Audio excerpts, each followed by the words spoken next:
الحمدللہ اس وقت ہم بیٹھے ہیں چیزیس پہ. چیزیس پہ کون لے کے آیا؟ مجھے علی لے کے آیا، میرا پوتا. یہ بٹ صاحب ہیں، حمید بٹ صاحب، بڑے ہی پیارے دوست ہیں. اللہ کریم کا کرم ہے کہ اس نے اپنے اور اپنے گھر کی حاضری کے لیے بلا لیا علی کو اور مجھ کو. تو علی کو اسپیشل کھانا دیا ہے. یہ میرے بڑے پیارے بھائی ہیں، دوست ہیں، انہوں نے کھانا دیا ہے. میں پہلی مرتبہ آیا ہوں اس پہ.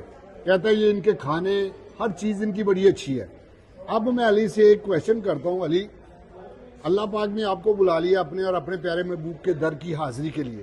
اب وہاں سے لے کے کیا آئے ہو؟ دادا وہ سب سے پہلے تو میں وہاں سے دعائیں لے کے آیا ہوں. کافی لوگوں نے مجھے ادھر دعائیں دی تھی، بڑوں نے، تو وہاں سے دعائیں لایا ہوں. اور ایک مدینہ پاک اور مکہ پاک کو اپنی آنکھوں میں بسا کے لے آیا ہوں. کیا بات ہے، ماشاءاللہ. مدینہ اور مکہ کو اپنی آنکھوں میں بسا کے لے کے آئے. اللہ جانتا، جب دیکھتے تھے ٹی وی پہ تو معاملات کچھ اور تھے. اب سمجھ آئی جب اصل میں اللہ پاک نے بلایا تو معاملات کیا ہے. اب کیا فیل کرتے ہو؟ دل کرتا دوبارہ جانے کو؟ بہت زیادہ. بہت زیادہ. چلو دعا کرنا نا بٹ صاحب کے لیے جنہوں نے ہمیں کھانے پہ مدعو کیا.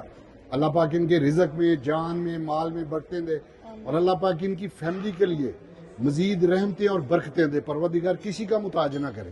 آمین. آپ کو اسپیشل یہ لے کے آئے کہ 40 دن عمرہ جو کر کے آئے نا اس کی دعا قبول ہوتی ہے. آپ نے ان کے لیے دل سے دعائیں کرنی ہیں. اور یہ جو ویڈیو بنا رہے ہیں، اللہ پاک ان پہ بھی خصوصی رحمتیں اور کرم کرے. اور اللہ پاک ایک مرتبہ اپنے اور اپنے پیارے محبوب کے در کی حاضری کے لیے ضرور بلا لے. جو ترس رہے ہیں، جو تڑپ رہے ہیں، اللہ پاک تو مسبب الاسباب ہے. جن کے پاس اسباب نہیں ہے تو کوئی اسباب پیدا کر دے. اور میرے پیارے کریم آقا صلی اللہ علیہ وسلم کی امت میں جو ترس رہے ہیں، تڑپ رہے ہیں، ایک مرتبہ ضرور بلا لے. بار بار بلائے تو مالک تیرے سے بڑا کریم کون ہے. اللہ پاک سب کو اپنی حفظ و مان میں.